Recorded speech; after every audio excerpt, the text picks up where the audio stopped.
दोस्तों नमस्कार, मैं कुमार संतोष यादव एमएलटी न्यूज से एवं एमएलटी मोटिवेशनल स्पीकर।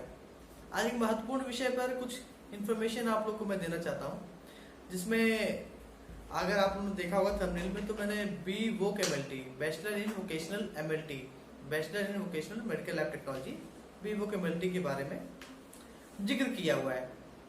बहुत सारे लोगों का प्रश्न था कि बीएससी एमएलटी और बी वोक एमएलटी में क्या अंतर है।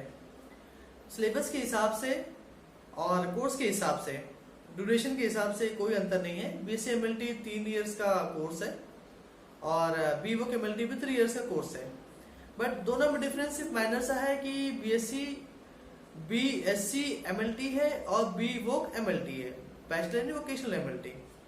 अगर स्कोप्स की बात की जाए कि फ्यूचर में स्कोप क्या होगा, बहुत सारे लोग प्रश्न पूछ रहे हैं लगातार कि बी वोक एमएलटी करने के बाद क्या गवर्नमेंट जॉब में आसानी होगी या गवर्नमेंट जॉब में अप्लाई कर पाएंगे। तो उनके लिए मैं ये बताना चाहता हूं कि बी वोक एमएलटी वालों को थोड़ा समस्या फेस करनी पड़ेगी। वो इसलिए कि जितने भी वैकेंसीज अभी आती हैं या जिन सेंट्रल गवर्नमेंट के हॉस्पिटल्स में, मेडिकल कॉलेज में जो वैकेंसीज आती हैं, या स्टेट गवर्नमेंट के हॉस्पिटल्स और मेडिकल कॉलेज में जो वैकेंसीज आती हैं गवर्नमेंट सेक्टर्स में, उसमें उनका जो पोस्ट होता है, उस पोस्ट में जो एलिजिबिलिटी क्राइटेरिया है या एजुकेशन क्वालिफिकेशन है, उसमें जनरली डीएमएलटी या बीएससी एमएलटी को ही प्रेफरेंस दिया जाता है, या डीएमएलटी बीएससी एमएलटी का ही एजुकेशन क्वालिफिकेशन ऐड होता है।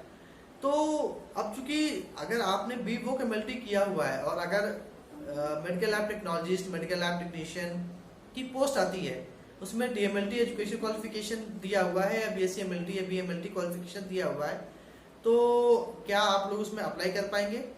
तो जहां तक है कि अगर गवर्नमेंट कोई रूल बनाता है, नियम बनाता है, उसमें जो उसने क्वालिफिकेशन ऐड किया हुआ है उन्हीं लोगों को कंसिडर करता है। तो एक तरीके से देखा जाए तो बी वोक एमएलटी वाले स्टूडेंट्स उसमें एलिजिबल नहीं हो पाएंगे अगर गवर्नमेंट जॉब्स जो रेगुलर बेसिस से परमानेंट बेसिस पर आती हैं। क्योंकि मैंने जैसे कि बताया, आप समझिएगा, पहले मेडिकल लैब टेक्नीशियन की पोस्ट निकली, उसमें जो एजुकेशनल क्वालिफिकेशन क्राइटेरिया था उसमें डीएमएलटी या बीएससी एमएलटी था। तो अब बी वोक एमएलटी तो है नहीं उसके अंदर, तो बी वोक एमएलटी वाले कैसे एलिजिबल हो पाएंगे? तो नहीं हो पाएंगे। परंतु अब जो लोग मुझे सुनेंगे उसके बाद कहेंगे कि मैं गलत कह रहा हूं। मैं गलत नहीं कह रहा हूं, क्योंकि जो नियम बना हुआ उस नियम के तहत अब ये तो समस्या हो गई। देखिए, मैं दोनों बातें करता हूं, प्रॉब्लम और प्रॉब्लम के साथ सोल्यूशन, समस्या, समस्या का समाधान। आप हमेशा मेरे वीडियो को देखेंगे तो उसमें क्लियर कट है, समस्या भी बताता हूं, समस्या का समाधान भी बताता हूं। क्योंकि मेडिकल लैब टेक्नोलॉजी फील्ड में समस्याएं अनेक हैं, अनेकों समस्याएं हैं, इसलिए समस्या पर हम ज्यादा फोकस करते हैं ताकि हम समाधान पे कुछ ना कुछ निर्णय ले सके। तो अब जो लोग बी वोक एमएलटी वाले स्टूडेंट्स हैं वो लोग वीडियो देख पाएंगे, तो निराश होने की आवश्यकता नहीं है। मैं अगेन रिपीट करूंगा कि जेएफएमएलटी इंडिया जो राष्ट्रीय संगठन है, आप उससे जुड़े, और जो कॉलम है एजुकेशन क्वालिफिकेशन का, अगर मेडिकल लैब टेक्नोलॉजिस्ट की पोस्ट, टेक्निकल असिस्टेंट की पोस्ट या मेडिकल लैब टेक्नीशियन की पोस्ट आती है, तो उसमें जो क्वालिफिकेशन दिया गया है डीएमएलटी, बीएससी एमएलटी या बीएमएलटी, उसके साथ में बी वोक एमएलटी की क्वालिफिकेशन को भी ऐड किया जाए। अब उसके लिए क्या करना पड़ेगा? उसके लिए संगठन के माध्यम से जो भी एजेंसीज हैं, जो भी गवर्नमेंट हॉस्पिटल से जहां से वैकेंसीज जारी होती हैं, उनको पत्र लिखा जाए कि ये क्वालिफिकेशन के लोग भी क्वालिफिकेशन प्राप्त कर रहे हैं, बी वोक एमएलटी कर रहे हैं। चूंकि B Voc MLT government universities में व्यापक तौर पे संचालित किया जा रहा है और गवर्नमेंट के द्वारा ही रिकॉग्नाइज किया गया है, तो इस क्वालिफिकेशन को भी ऐड किया जाए। तो सिंपल सोल्यूशन है ये, और अगर ये ऐड हो जाएगा तो आप लोग भी गवर्नमेंट जॉब में अप्लाई कर सकते हो। तो उम्मीद करता हूं कि जो है वीडियो आपको, जो इन्फॉर्मेशन मेरे द्वारा दी गई है वो समझ में आई होगी। नहीं समझ में आई तो कमेंट बॉक्स में कमेंट कीजिए। परंतु बहुत सारे लोग मैं देखता हूं कि बहुत सारे भद्दे कमेंट्स करते हैं।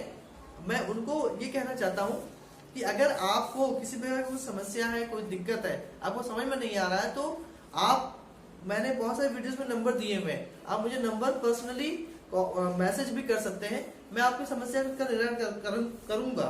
परंतु भद्दे कमेंट्स ना करें, इससे आपका, आपके परिवार का और उनके और आपके माँ बाप के द्वारा दिए हुए संस्कारों का पता चलता है। तो प्लीज आप ऐसी हरकतें ना करें। तो उम्मीद करता हूं कि आप लोग, जो इन्फॉर्मेशन मैं देना चाहता था वो आप तक पहुंच चुकी होगी, समझ में आ चुकी हो। प्लीज शेयर जरूर कीजिएगा, क्योंकि अगर आप बीवोक एमएलटी कर रहे हैं तो आपके साथ ही कोई और होगा जो बीवोक एमएलटी कर रहा होगा, उसको भी ये प्रॉब्लम फेस करनी पड़ेगी। तो बीवोक एमएलटी का जितना भी स्टूडेंट्स है, एक बहुत बड़ी संख्या है, आप लोग जेएफएमएलटी इंडिया राष्ट्रीय संगठन है, उससे जुड़िए।